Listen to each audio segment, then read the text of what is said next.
Muy buenas, bienvenida a este taller online sobre el trastorno de anorexia, que no es ni mucho menos un taller que pueda cubrir toda la información que hay sobre este trastorno. Imagino que eso es una obviedad y que ya lo sabías antes de venir aquí, sino que tiene un cometido muy concreto, ¿vale? Tras estar supervisando casos de TCA, me he dado cuenta de un error común o de algo que se repite en muchas terapias con anorexia en concreto, no con TCA, sino con anorexia, que suele darse más en terapeutas noveles que no tienen, y por eso lo supervisan seguramente más a menudo, casos de anorexia, y es lo que me ha motivado a hacer este taller, hablar de este error y fundamentarlo en que la anorexia, como la mayoría de trastornos psicológicos, también ocurren a nivel fisiológico, también ocurren a nivel orgánico, ¿no? En nuestro caso, lo que nos importa sobre todo es en el cerebro. Así que sin más preámbulo, pues vamos a empezar. Antes de nada, bueno, por si no me conoces, pues una breve presentación. Aquí tienes dos fotos mías, una en formato más profesional y otra más en pose, en modo pose. Bueno, yo soy Alejandro Vera, soy graduado en Psicología por la Universidad Complutense de Madrid. Soy psicólogo general sanitario, hice el máster en el IEPTL, en psicoterapia de tiempo limitado, luego he hecho formaciones en MDR, en trauma y bueno, otros cursillos así pues que van saliendo, ¿no? Como la mayoría de nosotros, que nos vamos formando en diferentes cosas que nos van pareciendo interesantes. Y luego pues en el 2018, si no recuerdo mal, me hice técnico en nutrición y dietética y ahí fue, yo creo, donde empezó un poco la sinergia, ¿no? O sea, esta sinergia entre la psicología y la nutrición fue un poco lo que me ha ido llevando a la especialización de los trastornos de la conducta alimentaria, ¿no? A que sea un tema que me interesa mucho, aunque no sea lo único con lo que trabajo, pero que esté muy enfocado a este tema, ¿no? Y a seguir mejorando en él. Bueno, pues vamos ya con la mandanga del asunto.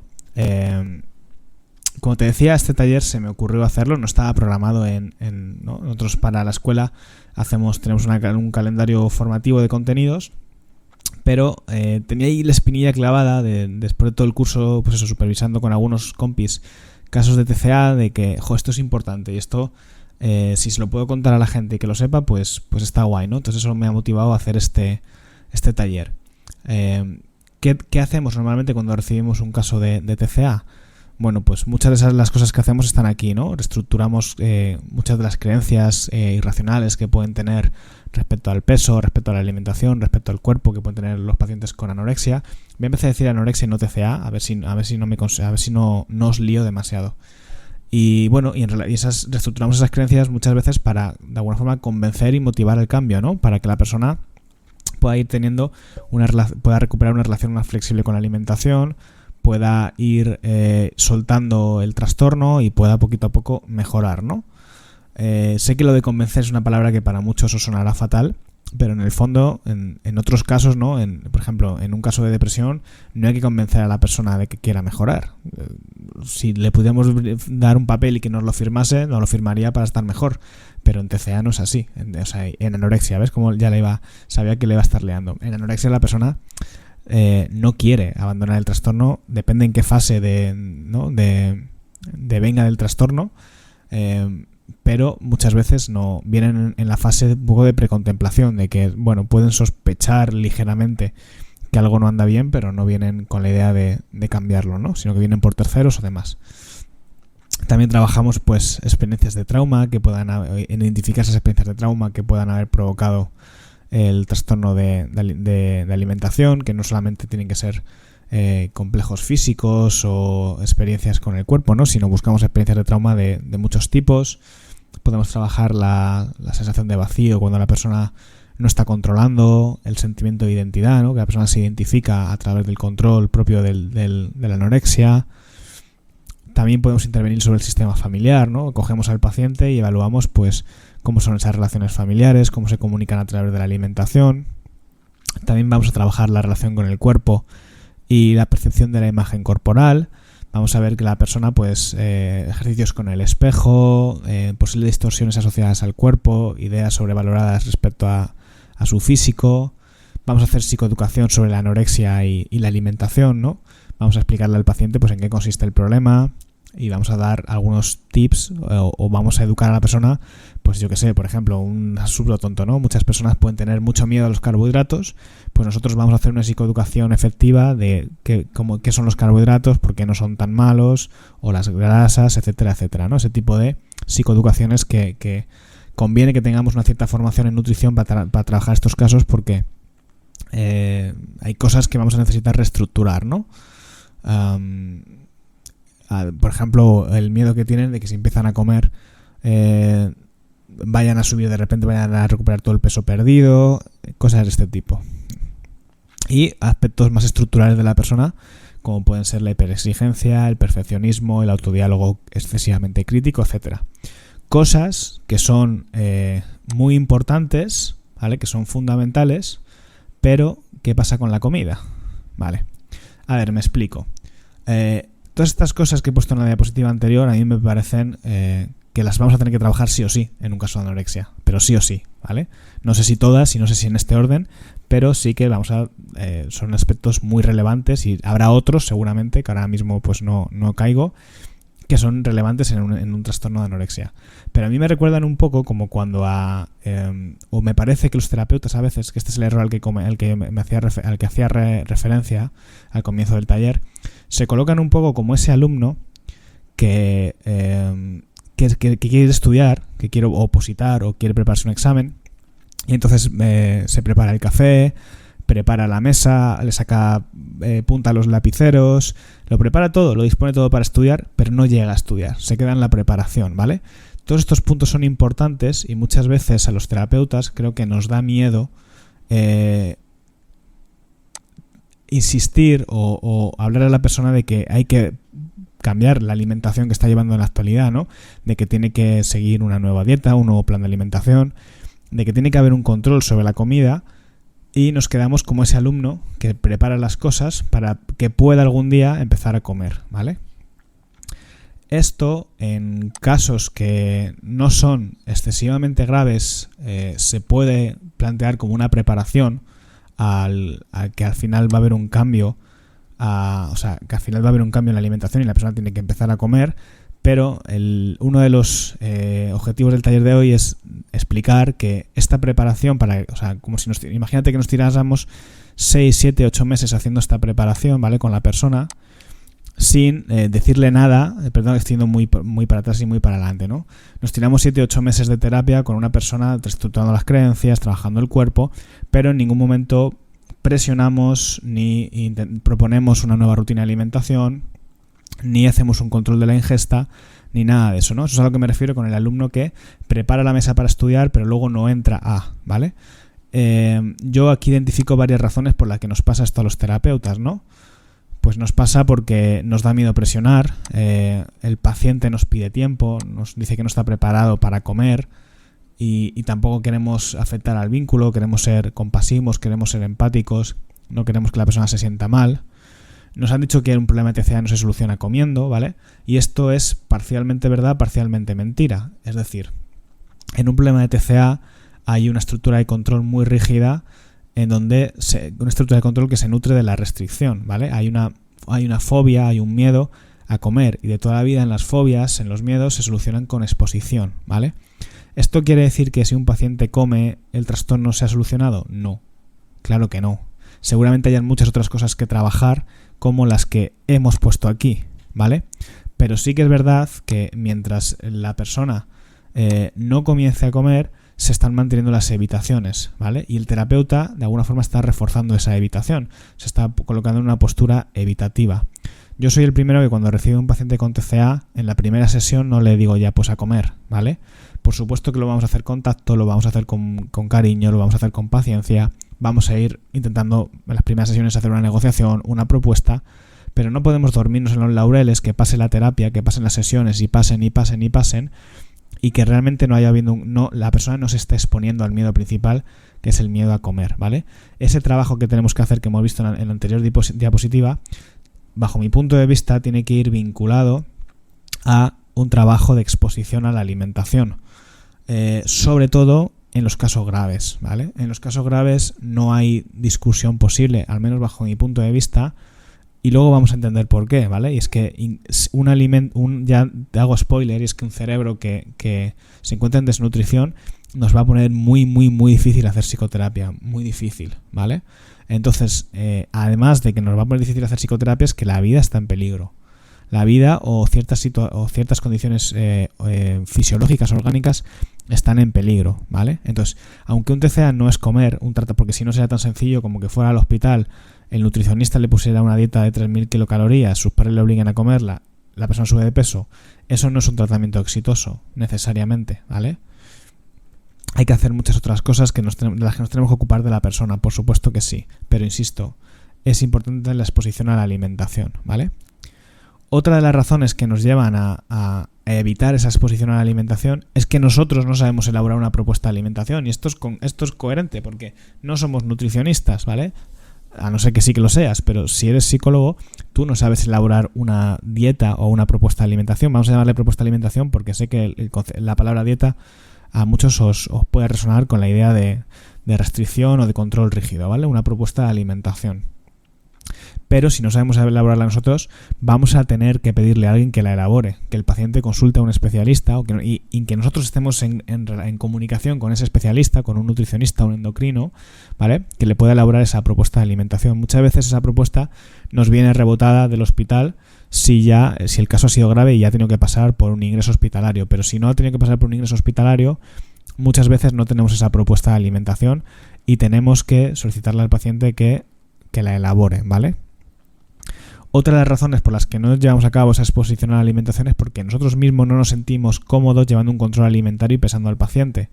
Nos da mucho palo tener que pesar al paciente, pero es que necesitamos saber en qué condición de salud se encuentra el paciente, ¿vale?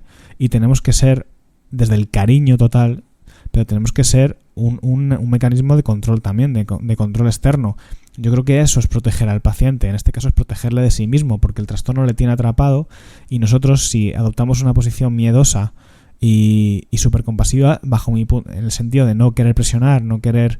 el paciente nos va a decir que no se quiere pesar o que no quiere que se le controle o que no quiere tener que contarte lo que ha comido, pero es que tiene que hacerlo, porque ser terapeuta también es ser una figura de protección. E insisto, no lo vamos a hacer en plan ni enfadados, ni vamos a echar broncas porque la persona no haya podido comer o cumplir el plan, pero sí que nos tiene que percibir como una persona, bajo mi punto de vista, que toma decisiones correctas y una persona responsable con su problema, ¿vale? Y muchas veces también otra cosa que me he encontrado es que pensamos que no es nuestro trabajo, que de eso se tiene que encargar el nutricionista, el endocrino, el médico, y sí, de la parte de la propuesta de alimentación sí, pero al final a quien nos ve todas las semanas, o casi todas las semanas, o el tiempo que vea cada uno, es a nosotros. Y nosotros tenemos que llevar ese control, ¿vale? No, a lo mejor no tiene que ser todas las semanas, puede ser cada 15 días, eso ya depende del caso, lo podemos negociar, ¿vale? Pero sí que es importante que llevemos ese control externo. Yo te hago una pregunta, ¿vale? ¿Trabajarías con un caso grave no medicado? Por ejemplo, ¿te imaginas un trastorno psicótico? No es que si no... La pregunta está mal dicha, no es si trabajarías, es si podrías trabajar con un caso grave no medicado. ¿Podrías trabajar con un trastorno psicótico que no estuviera medicado, que estuviera completamente fuera de la realidad? ¿Podrías trabajar con un trastorno bipolar o con un trastorno límite que hubiera muchísima sintomatología, ¿no? O la persona viniera en brote hipomaníaco y tú no tuvieras acceso de ninguna forma a la terapia? O un caso de depresión súper grave, que no hay manera de sacar a la persona, que no habla, que no la puedes de ninguna forma influir, ni entrar a reestructurar, ni absolutamente nada. Muchas veces hay casos que sin la medicación no empieza a rebajar un poco la sintomatología, es que directamente a nivel de psicoterapia ni podemos entrar. Yo no soy súper fan de la medicación, no soy ni un avalista de la medicación, ni un detractor de la medicación. Pienso que muchas veces la sociedad o el sistema médico, mejor dicho, tiende a pecar de cuando personas que necesitan ayuda psicológica, tómate tu pastillita y nos olvidamos del problema. Eso es verdad, y también es verdad que muchas veces hay personas que necesitan tratamiento farmacológico para que podamos trabajar, ¿vale? Pues esto es un poco parecido a lo que le puede ocurrir a un cerebro en desnutrición, ¿vale? Ahora lo vamos a ver paso a paso, vamos a entender diferentes mecanismos cerebrales, pero es que un cerebro que se encuentra en desnutrición quizás sea un cerebro con el que no podemos trabajar, porque por el propio deterioro cognitivo del trastorno nos va a dificultar muchísimo poder hacer estas cosas de las que hemos hablado aquí, ¿vale? Y pues llegas, si experimentas esa sensación de frustración porque estás intentando reestructurar, estás intentando trabajar la relación con el cuerpo, y la persona parece que te escucha, que lo coge, pero luego las sesiones vuelve siempre con lo mismo, es que quizás esa persona no se encuentra en un estado cognitivo, en un estado mental óptimo para poder recoger esa información y traducirla, ¿vale? Traducirla en un cambio. Bueno, ¿qué le ocurre a un cerebro? Antes de saber qué le ocurre a un cerebro en desnutrición, tenemos que saber qué es la desnutrición, ¿vale? El índice de masa corporal no es el mejor indicador de cómo se encuentra el cuerpo, ¿vale? Porque aquí realmente entran indicadores como la grasa corporal o la masa muscular. Es decir, a mí, por ejemplo, me sale que tengo un ligero sobrepeso, creo, si no recuerdo mal, ¿vale? Porque tengo bastante masa muscular, aunque no se me note.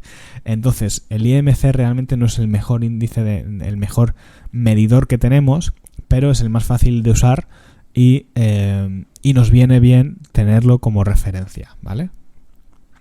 En este caso hablamos de delgadez moderada cuando se encuentra entre los 16 y los 17 puntos. A mí por debajo de 18 ya me preocuparía, ¿vale? Por debajo de un IMC de 18 a mí ya me parece que empieza a ser preocupante, pero lo que empieza a ser muy preocupante es por debajo de 16, ¿vale? Incluso en el entorno del 16-17 a mí me parece que también ya puede ser un motivo de preocupación. Ojo, que hay personas que tienen una constitución que son así per se. Esto no se trata de juzgar a todo el mundo por tener un IMC bajo. Hay personas, yo me las he encontrado que al revés, que el complejo es por la delgadez y lo que quieren es aumentar de peso, ¿vale? Pero en una persona que no es su constitución, sino que se va bajando y va bajando el 16, aquí es donde podemos empezar a hablar de desnutrición, ¿vale? Cuando el IMC es por debajo de un 16. Te insisto, 17 y medio yo ya empezaría a estar atento y con ciertas alarmas, ¿vale? Seguimos. Bueno, antes de meterme de lleno en los efectos que tiene la desnutrición sobre el cerebro, en este caso el trastorno de anorexia, quiero explicarte un poco cómo funciona el hambre, porque creo que es interesante que lo sepas. Si vas a trabajar con este tipo de casos, con casos de anorexia, creo que son cosas que hay que manejar y que incluso nos sirven para poder explicárselos a los pacientes, ¿vale? Hay argumentos de este tipo. Por ejemplo, el primero, ¿no? Aquí te cuento en la diapositiva que el azúcar procedente de la dieta, de la glucosa, ¿vale? Es la fuente principal de energía del ser humano. Por ejemplo, esto es un contraargumento que podemos usar para la demonización de los carbohidratos, ¿no? Por ejemplo, ¿vale? Conocer este tipo de cosas nos sirven tanto para reestructurar como para psicoeducar, ¿vale? Además, a los pacientes con TCA les gusta mucho investigar y comprender. Son normalmente perfiles con un carácter obsesivo y también muy curiosos. Entonces vamos a ser nosotros quien satisfaga su curiosidad y no Internet, ¿vale? O Instagram. Entonces, el hambre básicamente se regula en torno a dos hormonas, la insulina y la leptina, ¿vale? Hay un centro, los centros que regulan el hambre son dos, se encuentran en el hipotálamo, es el núcleo ventromedial y el hipotálamo lateral, ¿vale? Son dos centros del cerebro que son los encargados del hambre. Entonces, ¿cuándo se produce el hambre? Cuando tenemos bajo azúcar en sangre, es decir, cuando nuestros niveles de azúcar en sangre son bajos, se va a despertar o a desatar una respuesta de solicitud de ingesta, ¿vale? Esto significa que vamos a tener también la insulina no va a estar activa y el núcleo ventromedial del cerebro tiene una serie de receptores para la glucosa en sangre, de manera que si el azúcar está bajo en sangre va a despertar esa respuesta de hambre, con lo que nosotros vamos a tratar a tomar alimentos para recibir esa glucosa y que nuestra sangre tenga azúcar, ¿vale? Tenga ese azúcar que se va a poder aprovechar. ¿Cómo se va a poder aprovechar? Cuando nuestros niveles de azúcar en sangre son elevados, entonces aquí se va a despertar una hormona llamada insulina que lo que va a hacer es transportar ese azúcar, esa glucosa, desde la sangre al interior de las células. Cuando esa glucosa se transporta al interior de las células es cuando nos sentimos con energía, cuando tenemos energía aprovechable, ¿vale? Aquí entran en juego los alimentos con un índice alto glucémico y un bajo índice glucémico. Por eso cuando tenemos los niveles de azúcar en sangre muy muy bajos, nuestro cuerpo va a querer que nos tomemos un helado o un plátano maduro o algo con azúcar, unas chucherías. ¿Por qué? Porque es una respuesta de emergencia. Nuestro cuerpo quiere un chute de azúcar, de azúcar en sangre muy elevado, ¿vale? Y los alimentos con un índice glucémico alto, lo que les pasa es que lo que va a hacer es que van a sacar mucha insulina y entonces van a coger ese azúcar y lo van a transportar gran parte de esa energía inmediatamente a las células para que tengamos un chute de energía repentino. Esto es importante cuando te digo, pues cuando hay, por ejemplo, en la diabetes, cuando hay un episodio de hipoglucemia, o si vamos a hacer un partido de fútbol o una competición de corta duración donde tenemos mucha energía. Ahí tiene sentido, pero por lo general tiene más sentido alimentos con una carga glucémica más baja para que a la media hora no tengamos ya hambre, ¿vale? ¿Esto en qué se traduce en el TCA? Un comportamiento que yo veo mucho en el TCA, pues que como efectivamente tienen los índices, tienen hambre porque están en situación de desnutrición o tienen en situación de desnutrición, tienen el azúcar en sangre baja, lo que les pide el cuerpo es comer guarrerías, comer chucherías, guarrerías, lo digo así para que me entiendas, yo como guarrerías, no soy del clan del Real Food ni nada de esto, pero les pide pues comer chocolate, comerse un batido, tomarse un batido, y es curioso porque no se nutren, a lo mejor no se toman una ensalada o un plato de pasta, pero sí que se toman unas chucherías o un helado. Lo que pasa es que luego van a compensar por otro lado para que las cuentas les salgan en un gran déficit calórico, ¿vale? Y se nutren a base de esto, de picos glucémicos elevados porque necesitan esa energía, pero luego no llevan una alimentación completa ni muchísimo menos, llevan una alimentación muy deficiente que a nivel de vitaminas y minerales pues es muy muy deficiente, ¿vale? Y mantienen este funcionamiento. Y entonces, ¿qué pasa? Que cuando la glucosa transporta esa energía, cuando la insulina transporta esa glucosa al interior de las células y ya tenemos energías, esos receptores de azúcar en sangre que tiene el núcleo ventromedial dicen, vale, que ya estamos cubiertos, que ya lo tenemos, ya hemos comido, y despiertan la segunda hormona, que es la leptina. La leptina es una adipoquina que se produce en el tejido adiposo, es decir, todas las personas acumulamos grasa, ¿vale? Y las acumulamos en el tejido adiposo.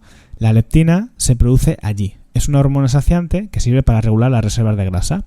Es decir, cuando el NVM de nuestro cerebro, el núcleo ventromedial, es consciente de que ya tenemos suficiente azúcar en las células de nuestro cuerpo, no en las células de nuestro cuerpo, sino en la sangre, entonces va a producir leptina.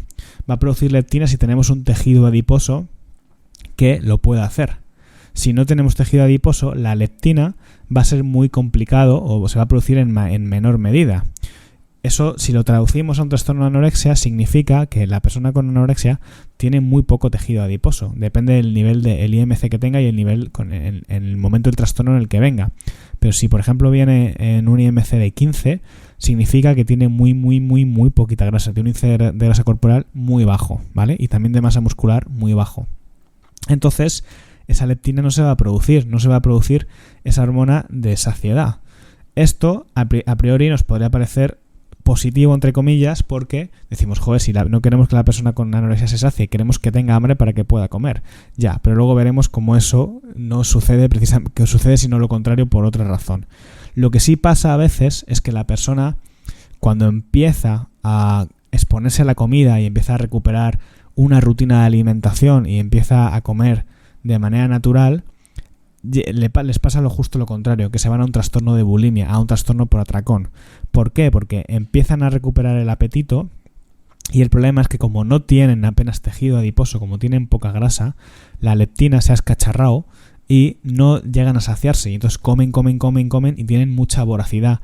Incluso los muelles del control se les ha ido un poco a la mierda, que esta es una de las razones también por las cuales, o una de las razones que podría explicar por qué uno de los precursores de los trastornos de atracón son las dietas restrictivas y todas estas dietas a base de batidos, de pasar mucho tiempo sin ingesta y todo este tipo de cosas, ¿vale? Entonces, esto nos sirve también para saber que cuando una persona, no siempre ocurre, pero cuando una persona lleva bastante tiempo en un trastorno de anorexia y empieza a comer, es bastante posible que se pueda descontrolar y eso le asuste. Y al asustarse empiezan los vómitos y nos traslademos de un trastorno de anorexia a un trastorno de bulimia. Esto es importante que estemos precavidos para de primeras poner las medidas necesarias, ¿vale? A lo mejor, pues esa persona, bueno, a lo mejor no, en el trastorno de anorexia, por lo general, esa persona no va a poder comer sola. Y muchas veces las familias lo que hacen es como cogen la idea de que cuanto más coma, mejor. Que coma, y tampoco es eso, porque nos podemos ir al otro lado, ¿vale? Vamos a tener que darles a veces pautas de control de la alimentación muy mentales hasta que recuperen el apetito y hasta que se vuelva a naturalizar la relación con la comida, ¿no? Hablar de porciones, hablarlos muchas veces que las calculen un poco de cabeza, porque si no, ya te digo, a veces esos mecanismos que tenemos las personas de manera natural de hambre y saciedad, a ellos se les han desestructurado y se pueden ir al otro lado. E insisto, hablar con las familias para también advertirles de que no se trata de comer y cuanto más comer, mejor, ¿no? Y un poquito más, no. Comer lo que se haya planificado más o menos y ya ahí, según la persona vaya tolerando eso, ya iremos jugando con la improvisación y con meter variedades, ¿no? Pero en principio, inculcarles eso, que la idea no es cuanto más, mejor. Vale, esto respecto a estas dos hormonas, ¿vale? Quería explicar un poco cómo el tema de la leptina puede hacer que los trastornos de anorexia luego se pasen a un trastorno de bulimia, a un trastorno por atracón.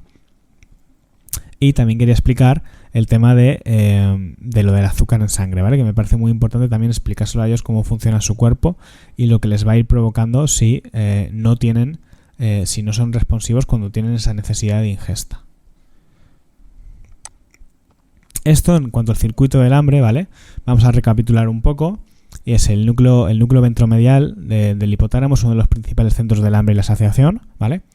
Una inhibición prolongada de los centros del hambre va a provocar la pérdida de apetito crónica. Esto lo vamos a ver ahora, ¿vale? Creo que lo explico en el siguiente capítulo. Vale, no sé si lo explico. Un momentito, voy a ir para adelante porque no sé si lo explico en otra diapositiva o lo cuento ya. Vale, creo que lo cuento un poquito más adelante. Vale, pero bueno, ya es un pequeñito spoiler. Cuando hay una inhibición prolongada de los centros del hambre, se va a provocar una pérdida de apetito. Que esto es lo que hace que en el trastorno de anorexia la persona llegue a un momento en que no se tiene que esforzar por no comer o por ejercer ese control porque le sale de manera natural no tener hambre, ¿vale? Cuando la persona lleva bastante tiempo metida en un trastorno de anorexia, no va a tener apetito y no va a tener hambre. Cuando empieza a comer, cuando empieza a comprarnos el plan, o se empieza a exponer a la exposición de la comida, le puede pasar lo que os acabo de explicar, ¿vale? De que se va al otro lado, se va al atracón. Pero en principio, si habéis visto casos de anorexia, lo tendréis identificado, ¿no? Que muchas veces te dicen, es que yo no tengo hambre, tengo que seguir la dieta que me has propuesto, tengo que seguir el plan, pero no me apetece. O si intentas trabajar con ellos y con ellas temas de intuición corporal y seguir a tu cuerpo y ver cuando tienes hambre, te van a decir, si es que yo nunca tengo hambre, nunca tengo ganas de comer. Comer para mí ahora mismo es una obligación porque no tengo apetencia, ¿vale? Y eso tiene que ver con que el núcleo ventromedial, a base de restricción, deja de funcionar, deja de hacer su trabajo, que es solicitar la respuesta de hambre. Es como si hubiéramos aplicado una extinción, ¿vale? Como cuando a una rata le pegas todo el rato descargas eléctricas y deja de emitir la conducta. Pues algo parecido a eso. Entonces, esta es una de las posibles explicaciones de por qué las personas con anorexia acaban perdiendo el hambre, ¿vale? Las lesiones en el núcleo ventromedial del hipotálamo y el hipotálamo lateral. Lo positivo, que esto es lo que quería contar en esta diapositiva, es que esa respuesta de hambre, de apetito, se puede recuperar. Es más fácil de recuperar cuanto antes se empieza a intervenir y cuanto menos crónico se ha vuelto el trastorno, ¿vale? Yo me acuerdo un caso de una paciente con anorexia que tenía 42 años y llevaba desde los 13 años con anorexia, y aunque mejoró muchísimo el trastorno y llevaba una alimentación, ella no acababa de expresar tener demasiado hambre, sino que había cogido una nueva rutina y ya no tenía tanta ansiedad con la comida, pero que realmente no tenía esa sensación, ese agujerito en el estómago que tenemos las personas de comer, ¿no? Ese impulso dirigido de comer.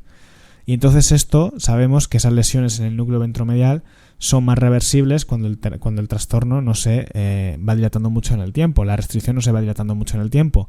Otra de las razones por las cuales no podemos estar 7 u 8 meses reestructurando, negociando con la persona sin hacerle exposición a la alimentación, porque estamos favoreciendo que esos cambios cerebrales se vayan produciendo, ¿vale? Esto Hay mucha evidencia sobre esto, pero bueno, aquí tienes un artículo por si lo quieres consultar, ¿vale? Que es una investigación que hicieron en la Universidad de Bath, donde se hicieron escáneres cerebrales a más de 2.000 personas con anorexia, ¿no? Y descubrieron eso. Bueno, una de las cosas que descubrieron fue que cuando se lleva mucho tiempo aplicando la restricción hay una pérdida del apetito porque los circuitos del hambre pues se escacharran. ¿Qué más descubrieron en este estudio? Bueno, pues que cuando la persona con anorexia, cuando hay un tiempo prolongado de exposición a la restricción alimentaria, la anorexia dura un tiempo y hay un estado longevo de desnutrición, ¿vale? Empieza a haber problemas, empieza a haber deterioro a nivel cerebral. ¿Qué es lo que encontraron que ocurría en esos escáneres cerebrales? Bueno, pues que se iba produciendo una reducción de la materia gris, que se iban perdiendo células cerebrales y que la mielina, la conexión neuronal, también perdía en calidad, ¿no? ¿En qué se traduce este deterioro a nivel cerebral?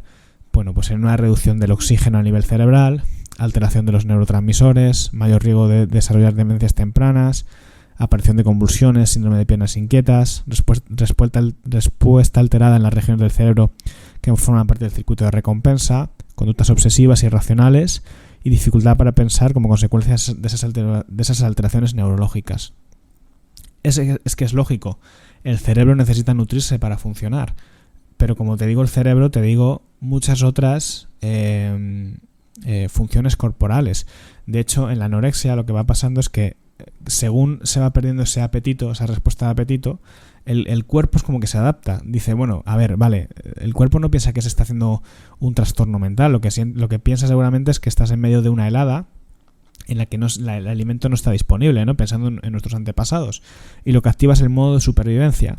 ¿Qué es el modo de supervivencia? Bueno, tenemos poquitos recursos, es decir, poquita energía, ¿vale? Nos entra poquita energía. Vamos a destinarla únicamente a aquellas funciones corporales que están ligadas a la supervivencia. Todo lo demás, que se las apañe como pueda, ¿vale? Pues, por ejemplo, el corazón no va a dejar de latir, pero sí que puedes perder la regla, la amenorrea, ¿vale? O puedes tener afectaciones en la piel, o vas a perder masa muscular, o hay ciertas funciones del cerebro que van a perder su funcionalidad, porque los recursos que hay se van a destinar a aquellas funciones más vinculadas a la estricta supervivencia, ¿vale? Y entonces los órganos pueden empezar a fallar y a deteriorarse. Como en este caso, pues en este estudio encontramos estos posibles riesgos asociados a una pérdida de materia gris, ¿no? y de células. Ahora, yo te lo traduzco a lo que yo encuentro en psicoterapia, a lo que yo he visto en psicoterapia, ¿vale? ¿Qué pasa? ¿Qué le pasa al cerebro de una paciente con anorexia? Cuando ese estado de desnutrición se ha prolongado en el tiempo y tú vas a hacer terapia, ¿vale? Porque es importante hacer esa exposición a la alimentación y salir de la situación de desnutrición, porque es que a lo mejor sin ella no puedes ni hacer terapia. Hay un muro en el que tú como te puedes empeñar todo lo que quieras, luego hay casos y casos, ¿vale? Cada caso es un mundo. Pero es verdad que un estado de desnutrición nos dificulta más el acceso. ¿Por qué nos dificulta más el acceso? Pues lo que vas a notar es que tienen comportamientos muy obsesivos y compulsiones, incluso que a veces exceden, o sea, se salen del tema de alimentación, comportamientos muy, muy rígidos, como todo mucha necesidad de control, incluso en cosas que ya comienzan a ser absurdas, parecidas al TOC. Hay mucha dificultad para incorporar y retener nueva información. Es como si la persona se hubiera un poco hecho una caja, hay mucha rigidez y parece que te escucha, parece que incorpora, pero luego en el fondo no lo hace. Viene a la siguiente sesión un poco con lo mismo, ¿no? Lo típico que dicen que por un oído me entra y por el otro me sale, pues un poco así. Y podemos frustrarnos, enfadarnos y pensar que la persona no nos quiere seguir o no quiere colaborar, pero a veces es que el propio trastorno le tiene atrapado y también a nivel cognitivo, ¿vale? Hay falta de flexibilidad cognitiva, la persona se ha vuelto muy, pues eso, los recursos que tiene, lo quiere todo muy empaquetado, todo muy concretado y no acepta, es más difícil tener conversaciones con ellos o con ellas a un nivel filosófico, a un nivel motivacional, hablar de qué importancia le das al cuerpo, las cosas que te estás perdiendo a causa de esto. Da igual, es como una caja negra de avión, no hay forma, ¿no? de abrirla. También aparece mucha distorsión corporal, que se ubica cerca del trastorno delirante, ¿vale? La distorsión corporal, ¿vale? Al final es un trastorno perceptivo y la persona, pese a verse objetivamente a poder reconocer que no está gorda, en el espejo o en las imágenes se ve de una manera muy distorsionada. Eso al final es una alucinación, ¿vale? Pues eso también se incrementa cuando hay un estado de desnutrición. También hay ideas sobrevaloradas cercanas al delirio, ¿vale? Hay una frontera que se va pasando del obsesivo a lo psicótico en cuanto a la rigidez del pensamiento, ¿vale? Pues por ejemplo, si me como una patata voy a engordar muchísimo, ¿no? No es un pensamiento tan definido, porque precisamente eso es lo que lo hace psicótico, que no es algo racional súper estructurado, sino que son miedos muy irracionales que tienen una fuerza que es muy complicado que nosotros a nivel de argumentos, de psicoeducación, de negociación, de racionalización podamos tumbar, ¿vale? Porque tiene una fuerza que no podemos contrarrestarla, porque precisamente es eso, es un delirio, ¿vale? No podemos hacer esa reestructuración cognitiva o desde donde la hagamos cada uno. Hay mucho encorsetamiento, hay la habilidad emocional o una emocionalidad muy plana. No, la persona tiene una emocionalidad muy plana, prácticamente solo siente ansiedad cuando se descontrola y cierta satisfacción cuando lo está haciendo, pero las emociones, el afecto se restringe muchísimo, es que todo se va achatando mucho. Y lo que decía, ¿vale? Se hace muy difícil movilizar a la persona desde lo cognitivo y lo emocional, ¿no? Incluso trabajar con el cuerpo, trabajar en hipnosis, trabajar en MDR, se hace muy complicado porque la persona está muy metida, está muy focus, está muy rigidificada en torno al trastorno y en torno al control, ¿no? Aquí lo pongo al final, es como si el trastorno pues hubiera hecho un secuestro, ¿no? Y eso no es únicamente propio del estado cerebral de la desnutrición, pero no ayuda, de hecho contribuye a que sea así. Razón por la cual es un poco la analogía que os hacía con la diapositiva, en la que os decía que si trabajaríais con un paciente que no está medicado, ¿vale? Entonces, si lo trasladamos a un trastorno de anorexia, puedes trabajar con un paciente que no está alimentado, que su cerebro no está en óptimas condiciones. Pues sí, hay que hacerlo, evidentemente, tenemos que hacerlo. Pero va a dificultar muchísimo la terapia, ¿vale? Y es otra de las razones más por las que tenemos que preocuparnos y ocuparnos de la exposición a la alimentación. Insisto, un trastorno de anorexia no es únicamente comer, lo diré una y mil veces. Un trastorno de anorexia es mucho más que comer. Cuando la persona está comiendo bien, hay mucho trabajo pendiente, hay muchas cosas que se tienen que hablar con esa persona y se tienen que trabajar en consulta. La relación con el control, la identidad, muchísimas cosas. Pero necesitamos que esa persona se exponga a la alimentación, ¿vale? Entonces, si este mensaje ya ha quedado claro, ¿vale? Bueno, aquí importante, ¿vale? La atención temprana del trastorno resulta decisiva. No solo se pueden evitar todas esas alteraciones en la salud, sino que el daño cerebral puede revertirse. El cerebro es neuroplástico, ¿vale? Si nosotros intervenimos pronto y la persona sale de la situación de desnutrición, el cerebro se va a ir regenerando. Sin embargo, si esas heridas llevan, como en el caso de mi paciente, 15-20 años, es mucho más complicado que ese cerebro se vuelva neuroplástico y se regenere, ¿vale? Regenere la densidad original. Cuanto más crónico sea el trastorno y la situación de desnutrición, más nos va a complicar que se pueda revertir la situación. ¿Qué vamos a hacer nosotros como terapeutas entonces? Bueno, pues lo que yo te recomendaría que tuvieras siempre presente, voy a intentar cambiar la cámara para que no se vea, ¿vale? Y es que desde un principio conozcas las rutinas de ingesta de la persona. Una forma de hacerlo es el autorregistro. ¿Por qué? Porque tú normalmente, me encontré incluso que a veces ni lo evaluamos o lo evaluamos muy por encima y necesitamos conocerlo al dedillo. Los pacientes a veces nos dicen, sí, a mí me acuerdo de una paciente que me entró hace poco que me decía, yo desayuno, como, meriendo y ceno. Y me decía las comidas que hacía y decía, pues no está mal. Pero claro, ¿dónde estaba la trampa? En las cantidades, por ejemplo. Comía cantidades irrisorias, ¿vale? Entonces, eso tenemos que evaluarlo y tenemos que ser muy detallistas para entender bien qué es lo que está haciendo la persona. Porque a lo mejor podemos sacar la conclusión rápida de, bueno, pues tampoco está comiendo tan mal, no tenemos tanta urgencia. Y la persona sigue bajando de peso y se mete en una situación de desnutrición. Además, la anorexia tiene una cosa, y es que la persona no quiere ir para arriba. Intenta controlar para estar cada vez... O sea, por ejemplo, si la persona viene pesando 45 kilos le tiene miedo a los 48, ¿vale? Y entonces intenta hacer todo lo posible para quedarse en los 45 o bajar más para alejarse de esos 48. ¿Qué es lo que pasa? Que cuando baja de 45 a 42, entonces le coge miedo a los 45, ¿vale? Entonces, otra de las razones por las cuales no nos interesa que la persona siga bajando de peso, porque cada vez es un camino mayor el que tiene que ir deshaciendo, ¿vale? Los autorregistros les pueden generar cierta ansiedad.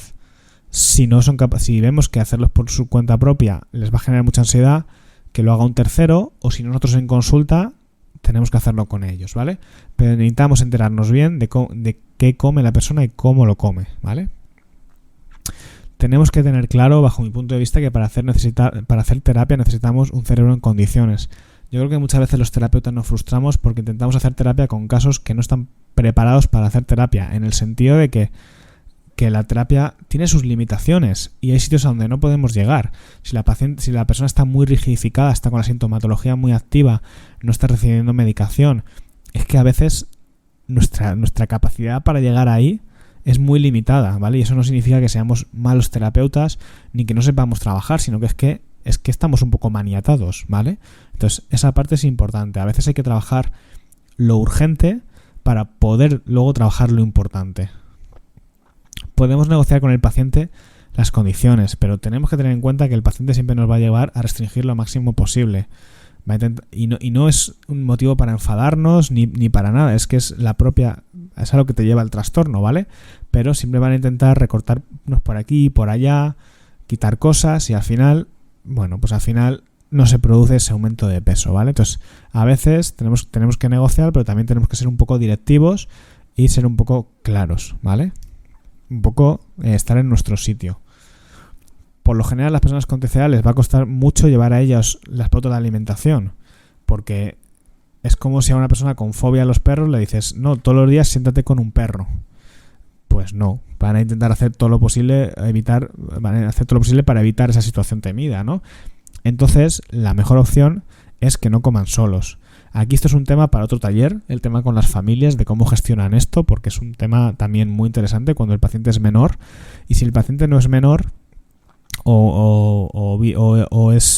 tiene 19, 20 años y es estudiante, vive solo, cualquier cosa, estaría bien que hubiera alguien externo que pudiera estar allí. Un compañero de piso, una pareja, y si no, buscar centros de días donde las personas puedan acudir a comer, ¿vale? A comer y luego pues hacer su vida normal, ¿vale?